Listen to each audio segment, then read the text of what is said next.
السلام علیکم ناظرین، جی نوجوان کے ساتھ میں ہوں عذرا عالم۔ یوں تو پاکستان کے جھنڈے میں سفید رنگ اقلیتوں کی ترجمانی کرتا ہے، لیکن پاکستان کے میڈیا میں بہت کم ایسے لوگ ہیں جن کا تعلق اقلیتوں سے ہے۔ آئیے آج آپ کی ملاقات پاکستان کے پہلے سکھ اینکر ہرمیت سنگھ سے کرواتے ہیں، جو میڈیا میں پاکستان کا مثبت چہرہ دکھانے میں مصروف عمل ہیں۔ السلام علیکم، ست شری اکال، کیسے ہیں آپ؟ وعلیکم السلام، ست شری اکال۔ میں بالکل ٹھیک ہوں اور بہت اچھا لگا آپ کے ساتھ بیٹھ کے، مجھے اچھا لگا۔ اور آپ کے جیسے جو نوجوان ہیں اور جو ٹیلنٹڈ ہیں، تو وہ جب اس فیلڈ میں آتے تو اور اچھا لگتا ہے۔ اور خاص کر جو ہماری نوجوان لڑکیاں آ رہی ہیں میڈیا کی طرف اور گھر کا سپورٹ ان کو ملتا ہے تو اور زیادہ مجھے اچھا لگتا ہے۔ ہرمیت، آپ پاکستانی میڈیا میں پہلے سکھ اینکر کے طور پر ابھرے، یہ سفر کہاں سے شروع کیا اور کیسا رہا؟ سفر تو ظاہری بات ہے کہ آپ کو نہیں معلوم ہوتا کہ آپ جو کرنے جا رہے ہیں واقعی میں آپ اس میں کامیابی آپ حاصل کر پائیں گے۔ تو میرا جو یہ سفر تھا، میں سوشل میڈیا پہ بڑا ایکٹیو تھا، اور پھر کہیں نہ کہیں ایک خواہش تو تھی کہ میں کچھ کروں اپنی کمیونٹی میں، تھوڑا سا ڈفرینٹ کروں، کیونکہ ہماری جو کمیونٹی ہے وہ کافی دبی ہوئی ہے، وہ کافی کسی بات پر کھل کے بات نہیں کرتی، مسائل بہت سارے ہیں۔ تو میں نے سوچا کہ کب تک ایسے دبے رہیں گے، کب تک کچھ تو بولنا ہوگا۔ تو پھر میڈیا کی طرف اتفاقاً آپ کہہ سکتی ہیں کہ میں آیا، سوشل میڈیا کے تھرو لکھتا تھا۔ ایک دوست شائق، محمد شائق، میرے ساتھ دوستی ہو گئی، پروڈیوسر تھے وہ۔ تو پھر میں اسلام آباد جب کوالالمپور سے آیا، ملیشیا سے، تو اسلام آباد میں جب میری ان کے ساتھ ملاقات ہوئی، میں نے ایک آڈیشن دی اور اس آڈیشن میں مجھے کامیابی ہو گئی۔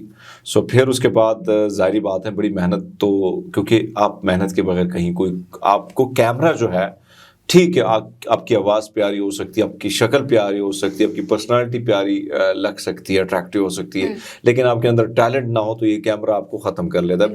بڑی سفارش آپ نے دیکھا ہے، بڑے بڑے ایکٹروں کے، بڑے بڑے جن کے بچے جب وہ فلم لائن میں آئے، جب ان میں ٹیلنٹ نہیں تھا تو ان کو کیمرے نے آؤٹ کر دیا۔ سفر تو بڑا زبردست، کٹھن بھی تھا، مشکل بھی ہے، اب بھی سیکھنے کے مراحل سے گزر رہا ہوں۔ لیکن یہ ہے کہ اچھی بات ہے، دیکھو آپ کو ٹیلی ویژن کی اسکرین پر تھوڑی سی ڈفرینٹ لک اگر آتی ہے، دستار کے ساتھ ایک شخص اگر آپ کو نظر آتا ہے تو آپ کو اچھا لگتا ہے۔ تو پاکستان میں مائنورٹی کا ایک اہم رول ہے۔ پھر اگر ہم بات کریں، یہ خوبصورتی ہے پاکستان کی، اور پاکستان کی یہ خوبصورتی صرف پاکستان میں نہ رہے، بلکہ میری خواہش ہے کہ یہ خوبصورتی کو ہم سوشل میڈیا کے تھرو، ٹیلی ویژن کے تھرو، میڈیا کے تھرو پوری دنیا میں دکھا سکیں، بتا سکیں کہ یہ اصل خوبصورتی ہے۔ اور پاکستان کی مثبت چہرے کی میں بات کروں، میں بہت سے علاقوں میں گیا ہوں، بہت سے علاقے میں نے دیکھے ہیں، وہ جو محبت، جو پیار مجھے ملا ہے مختلف علاقوں میں حیران ہوا ہوں کہ یہ ریئل پاکستان ہے۔ ہم نے نفرت کے 2-3 ایلیمنٹس کو لوگوں نے ہمارے خلاف ایسے پروپیگنڈا کر کے دکھا۔ پھر قصور کہیں نہ کہیں ہمارے میڈیا کا بھی ہے کہ ہم نے اس طرف ہم گئے نہیں، جو نیگیٹو چیزیں ہیں اس پر زیادہ فوکس ہے، کہ اچھی چیزیں جو ہیں وہ دبتی چلی جا رہی ہیں۔ یہ بتائیں کہ اقلیتی برادری سے تعلق رکھنے کی وجہ سے کن کن مسائل کا سامنا کرنا پڑتا ہے؟ دیکھیے، مسائل تو بہت ہیں۔ اگر میں اقلیتی برادری، سب سے پہلا ایجوکیشن سسٹم ہے ہمارا، اس میں اگر آپ دیکھیں کہ میرا جو بچہ ہے، میرا جو بھتیجا ہے، میرا جو اپنا رول ہے، میں بھی بچہ رہا ہوں اسکول کی طرف، تو جو آپ نے نصاب میں شامل کیا ہے ساری چیزیں، کہیں نہ کہیں وہ جو میرے ہیروز تھے ان کو آپ نے جس طریقے سے ولن سے پیش کر دیا، پھر آپ نے جس طریقے سے نفرت کا پرچار نصاب میں پیش کیا، تو جو کلاس میں بچہ بیٹھا ہے، چھوٹی سی ذہنیت کا بچہ، اس کے ذہن میں آپ نفرت پال رہے ہو، تو بڑا ہو کے وہ کیا مجھے گلے لگائے گا، کیا وہ میرے گلے میں ہار پہنائے گا؟ تو یہ ہماری ہمیشہ کوشش ہوتی کہ نہ کریں۔ 2014 میں میرے خیال میں جب پی ٹی آئی کی گورنمنٹ تھی، اس پہلی گورنمنٹ تھی، انہوں نے حتیٰ کہ یہ کر دیا تھا کہ ہمارے جو گرو صاحبان ہیں یا ہمارے جو پیغمبر ہیں، ان کے حوالے سے، بابا گرو نانک جی کے حوالے سے ایسی غلط بیانی کی گئی تھی نصاب میں، جس پر ہم نے احتجاج کیا، اور پھر اس کے بعد انہوں نے، تو آپ اندازہ لگا لیں کہ نصاب آپ کا اس قسم کا ورسٹ قسم کا ہے، جس میں نفرت، مجھے یاد ہے میں چھوٹا تھا تو ایک تصویر تھی جس میں کہا گیا تھا یہ کافر ہیں، یہ مسلمان ہیں، اور دونوں طرف لڑائی۔ مجھے نہیں معلوم تھا کہ یہ کافر ہے، یہ مسلمان ہے، میرے لیے تو سارے انسان ایک جیسے تھے۔ جو بچے تھے اور جو ٹیچر تھا وہ اشارہ ہماری طرف کرتے تھے کہ ہاں یہ کافر ہے، یہ وہ۔ مجھے حیرانی ہوتی کہ ہم اتنے ظالم ہیں کیا؟ لیکن یہ تو غلط بات نہیں، آپ کو نہیں لگتا کہ کلاس میں جب اتنے سارے بچے بیٹھے ہوتے ہیں تو ٹیچر کے لیے سب برابر ہوتے ہیں؟ ٹیچر اگر وہ معذرت کے کسی ساتھ کو میں نے point تو out کرے میں نے کہ تو یہ جو بچہ میں نے ایسا جو ہے۔ ٹیچر دیکھے ہیں بہت کم ٹیچر ایسے ہوتے تھے کہ ہمارے ساتھ اچھا بہیو رکھتے تھے، ان کو میں یاد کرنا چاہوں گا. ان جیسے ٹیچروں کی تعداد بڑی ہونی چاہیے جو انفارچونیٹلی بڑی کم تھی میرے کلاس میں. اور بہت سارے ٹیچر بلکہ آپ کو نام نہیں بلکہ اوئے سکھا اوئے فلاں اس قسم کے الفاظ سے آپ کو یاد کیا جاتا ہے. پھر کوشش کی جاتی ہے آج بھی میں اگر کہوں کسی گاڑی میں کسی سے ہم سفر کرتے ہیں اور کسی کو دیکھ لیتے کہ سردار صاحب بیٹھے ہیں تو وہ تلاوت آن کر دے گا ٹیپ پہ کہ یہ متاثر ہو جائے. ایسے کوئی متاثر نہیں ہوتا ہے. ہر ایک کے لیے اپنا ریلیجن بڑا عظیم ہوتا ہے، ہر ایک کے لیے اپنا راستہ بڑا عظیم ہوتا ہے. میرے دل میں مسلمان اسلام کے لیے اور مسلمان کے لیے بڑا احترام ہے. تو میں چاہتا ہوں کہ مسلمان کے دل میں بھی میرے لیے اسی طرح احترام ہو جو میں چاہتا ہوں. اور اسلام نے بھی یہی سکھایا ہے، بلکہ دنیا کے ہر دین دھرم نے یہ سکھایا ہے. مسئلہ یہ ہے کہ ہم اپنی سوچ اپنے خیالات دوسروں پہ زبردستی پٹ کرنا چاہ رہے ہیں. ہم یہ نہیں سوچتے کہ کیا یہ جو لبادہ ہم اوڑا ہوا ہے کیا اس میں ہم نے یہ ریئل کا اوڑا ہوا یا ہم اوروں کو پرچار کر رہے ہیں، خود اس سے بھاگنے کی کوشش کرتے ہیں. تو مسائل بہت ہیں. پھر ہمارے جو کوٹا سسٹم ہے جو گورنمنٹ نے 5% بڑے مشکل سے ہمیں دیا ہے وہ جا کے میجورٹی ہم سے چھین لیتی ہے. اسی طرح جو نمائندے ہیں ہمارے وہ ہے نہیں پارلیمان میں، آپ نے ڈمی نمائندے بیٹھائے ہوئے ہیں ووٹ کے ذریعے تو وہ آتے نہیں ہیں. خیرات میں آپ نے ان کو سیٹ دی ہیں پیسے لے کے پیسے دے کے، تو وہ ہماری نمائندگی کیا کرتے ہیں؟ وہ تو بات ہی نہیں کر سکتے ہیں بیچارے. تو مسائل بہت ہیں عذرا. یہ بتائیں کہ پاکستانی عوام کا آپ کے ساتھ کیسا لگا ہوا ہے؟ بے پناہ عوامی پذیرائی تو خوب ملی آپ کو، اس پر کیا کہیں گے؟ میں کہوں گا کہ پاکستانیوں نے جو محبت مجھے دی ہے، میں ہمیشہ یہ کہتا ہوں کہ مجھے اس فیلڈ میں آ کے مجھے اور کچھ نہیں ملا. اگر کچھ ملا ہے اس سے بڑی دولت کیا ہو سکتی ہے، اس سے اور بڑی عزت کیا ہو سکتی ہے کہ آپ کو پیار محبت بھرے پیغام دن رات مل رہے ہوں. اور مشکل وقت جب بھی مجھ پہ آیا تو دیکھو ایک طرف نیگیٹو چیزیں ہیں لیکن پازیٹیو چیزیں بھی بہت ہیں. بالکل ایسے ہی. تو میں نے دیکھا ہے کہ جب بھی برا وقت آیا مشکل وقت آیا پاکستانیوں نے جو محبت دی، پھر مسلمانوں نے جو محبت بھرے پیغامات. میں مسلمان لفظ اس لیے استعمال کرتا ہوں کہ میری سکھ کمیونٹی بھی ادھر ہے، ہندو کمیونٹی بھی ہے، کرسچن بھی ہے، لیکن مشکل وقت میں وہ میرے ساتھ سپورٹ نہیں کرتے ہیں. اگر کوئی کھڑا ہوتا ہے تو مسلمان کھڑا ہوتا ہے. اور میرے بچپن کے دوست میں سے کوئی سکھ آپ کو نہیں ملے گا. 11 کے 11 دوست میرے مسلمان ہیں. میرا زیادہ تر وقت ان کے ڈیروں پہ گزرتا ہے اور زیادہ وقت انہی کے ساتھ گزرتا ہے. کبھی ان کے ساتھ رہ کے کبھی یہ نہیں فیل کیا کہ میں سکھ ہوں اور وہ مسلمان ہے. کبھی یہ فرق ہم نے کبھی محسوس نہیں کیا.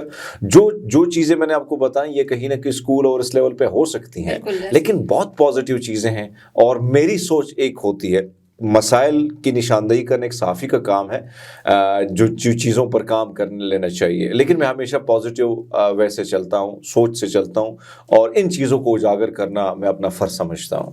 ٹھیک ہے.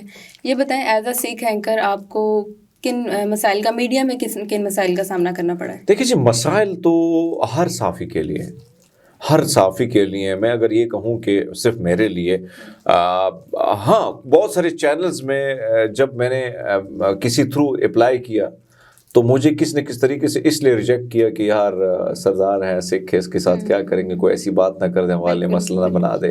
تو اس چیز سے تکلیف ہوئی ہے مجھے. لیکن ایسا نہیں ہے، بہت لوگوں نے سوشل میڈیا پہ جو مجھے ایکسیپٹ کیا ہے، ایکسیپٹنس جو ہے عوام ہی آپ کو ایکسیپٹ کرتی ہے نا، ادارے تو چلو ان کا کاروبار ہے. یہ بتائیں پاکستان اقلیتوں کے حوالے سے کیسا ملک ہے؟ دیکھیے مسائل تو ہیں، میں اگر کہوں کہ سب کچھ ٹھیک ہے ایسا نہیں ہے. بالکل مائنورٹی، میں ہمیشہ یہ بات کرتا ہوں کہ ایک دن کے لیے ایک شخص مائنورٹی کا میں آ جائے تو اس کو لگ پتہ جائے گا کہ کتنے مسائل ہیں، کن مسائل سے ہم دن رات گزرتے ہیں. میں ایک چیز پہ مجھے بڑا دکھ ہوتا ہے کہ آپ کے پاس 1 کروڑ ہندو تھا اب، اور جنہوں نے ہندو نے تقریباً آپ کے جو سندھ کی ایجوکیشن ہے، سندھ کی جو کاروبار ہے، پاکستان کی معیشت میں ریڑھ کی ہڈی کا کام کیا ہے. آج وہی ہندو کے بچے ہم اٹھا کے ان کو مسلمان کرا رہے ہیں، زبردستی کرا رہے ہیں، میاں مٹھو کرا رہا ہے، مولانا فضل الرحمان کے لوگ اس میں انوالوڈ ہیں. ٹھیک ہے، انہوں نے جس طریقے سے اور بچوں کو اٹھا کے پھر پریس کانفرنسیں کی جاتی ہے جس طرح آج کل پی ٹی آئی کے لوگوں سے کروائی جا رہی ہیں، اسی طرح آپ پریس کانفرنسیں کروائیں گی اور کہیں گی کہ ایک بچی کا کارڈ نہیں بنا ہے. آئی ڈی کارڈ نہیں بنا اور آپ کہتی ہیں کہ اس نے, اور اس کو یہ نہیں معلوم کہ نہ اس کو کلمہ پڑھنا بھی آتا ہے, نہ اس کی تفسیر آتی ہے, نہ اس کا ترجمہ آتا ہے, اور وہ اسلام سے بڑی متاثر ہو گئی. تو یہاں پہ ایک سوال میرا ہوتا ہے کہ کہیں نہ کہیں بزرگ کیوں نہیں ہوتا ہے, کہیں نہ کہیں لڑکے یا بدصورت خاتون کیوں نہیں ہوتی جس کی شکل میری جیسے پیاری نہ ہو, تو وہ کیوں نہیں ہوتی ہے. یہ جہاں پیاری بچی ہوگی تو وہی مسلمان ہو جاتی. تو اس چیز پہ مجھے تکلیف ہے. پھر ایجوکیشن کا سسٹم ٹھیک ہونا چاہیے, نصاب کو یہ نفرت کا پرچہ ختم کر لینا چاہیے, کوٹا سسٹم کو بحال کر کے ساتھ ساتھ میجورٹی کو سائڈ کر کے مائنورٹی کو حق ان کا دلانا چاہیے. جو نمائندگی ہے ہماری اس کو ٹھیک طریقے سے پیش کر لینا چاہیے. جو کروڑ 2 کروڑ روپے دے کے آ جاتے ہیں سینٹ میں, MNA بن جاتے ہیں, تو ان سے تو ہمیں کوئی فائدہ نہیں ہے. سو مسائل بہت ہیں, اور مسائل کے حل کے لیے کوئی ابھی تک کوئی مخلص شخصیت ہمیں ملی نہیں ہے. بلکہ مجھے تو اس بات پہ بھی تکلیف ہے کہ آپ دیکھیں کہ بڑے بڑے بہت سارے ممالک کی اگر ہم بات کرتے ہیں, آپ نے کوئی بڑی منسٹری کسی منورٹی کو بندے کو نہ دی. آپ مجھے یہ بتا دیں کہ اگر کوئی سکھ CM ہوتا, اگر کوئی سکھ بڑی منسٹری میں بیٹھتا, آپ کو اچھا لگتا کہ نہیں لگتا کہ وہ بات کرتا, پاکستان کو ریپرزینٹ کرتا. ہم یہاں دیکھتے ہیں کہ کینیڈا میں یا کسی اور جگہ میں کوئی مسلمان MP آ جاتے ہیں, منسٹر آ جاتے ہیں, تو سبحان اللہ ماشاء اللہ. لیکن اگر یہاں آتے ہیں تو پھر تکلیف ہوتی ہے کہ نہیں نعوذ باللہ یہ سکھ کو کیوں بٹھا دیا. یہ سوچ بدلنی ہوگی.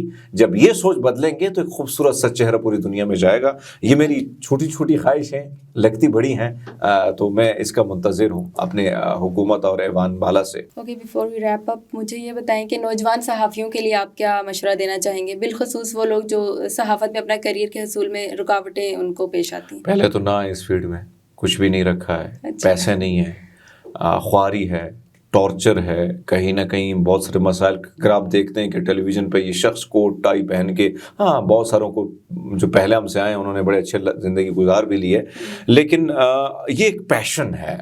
اگر آپ سمجھتے ہیں کہ میں پیسہ کما لوں گا اور میں بڑا مشہور تو آپ ہو جاتے, اس میں کوئی شک نہیں ہے. لیکن اگر آپ چاہتے ہیں کہ بڑی لگژری لائف ہوگی, بڑا پیسہ, وہ نہیں ہے. وہ نہیں ہے. آپ کوٹ ٹائی پہن کے بڑے خوبصورت اسکرین پہ تو نظر آئیں گے, لیکن مسائل بہت ہیں. اسٹوڈیو سے نکلتے ہوئے بہت سارے لوگوں سے اپنی دشمنی اوڑھ, کیونکہ ہمارا کام ہے مافیا سے ٹکر لینا. مافیا چھوٹا نہیں ہوتا ہے, مافیا ہوتا ہے, چاہے وہ پالیٹکس کا ہے, چاہے وہ کسی بھی حلقے کا ہے, وہ مافیا ہی ہوتا ہے. اب آپ نے اس کو ایکسپوز کرنا ہوتا ہے. تو بڑا مشکل ہے, کانٹوں کا ایک سفر ہے, منزل بڑی دور ہے, اور اس سفر پہ آپ نے جب چلنا ہوتا ہے تو انگارے بھی آتے ہیں, بڑے بڑے کانٹے, اور کہیں نہ کہیں آپ کو بہت ساری چیزوں سے گزران ہے. پھر دوسری بات میں کہوں گا کہ بھائی ایک تو یہ ہے کہ اگر پھر بھی آنا ہے تو خدا کے بندوں پڑھ لیا کرو تھوڑا. یہ جو نئی نسل آئی ہے نا, یہ جو جسے جنریشن Z کہا جاتا ہے, یہ پڑھتی نہیں ہے, اخبار نہیں پڑھتی, کسی کو ان کو نہیں معلوم ہوتا کہ کیا اینکر کیا بول رہا ہے. لیکن سب نے آ کے اینکر بننا ہے, سب نے حامد میر بننا ہے, سب نے روف کلاسرا بننا ہے. لیکن اخبار کی اگر ایک لائن ان سے کہو کہ یہ لکھ دو, ایک ٹکر لکھ دو, اس کی خبر بنا دو, ان کو ککھ نہیں آتا ہے. تو ان سے گزارش ہے تھوڑا بہت الف بے صحافت کے پڑھ کے آئیں, سن لیا کریں, ٹیلی ویژن پہ بیٹھ لیا کریں, اور مختلف پروگرام کو دیکھیں. جب آپ آئیں گے اور جب آپ تھوڑی بہت محنت کریں گے, یقین مانیں یہ پتھر جب اس کو رگڑا دیا جاتا ہے, وہ جب ٹوائل بنتا ہے, تب آپ اپنے گھر میں لگاتی ہیں اس کو, کیونکہ اس کی خوبصورتی نکھر آتی ہے. تو جب آپ اپنے آپ کو رگڑا دیں گے, دھوپ میں, سردی میں, رات کے اندھیرے میں آپ کام کرتے ہیں, تو یقین مانیں وقت آتا ہے, پھر وقت جب بدلتا ہے تو آپ چھا جاتے ہیں. جیسے یہ لوگوں نے اپنے لیے آئیڈیل صافی رکھے ہوئے, تو کہیں نہ کہیں آپ پہنچ جاتے ہیں وہاں. بالکل ایسے ہی. بہت شکریہ آپ نے وقت دیا. تھینک یو جی, بہت شکریہ آپ کا. ناظرین, حرمیت سنگھ ہمارے ساتھ موجود تھے. اگلی قسط میں ایک نئے باصلاحیت نوجوان کے ساتھ پھر حاضر ہوں گی. تب تک کے لیے اجازت دیں. اللہ حافظ.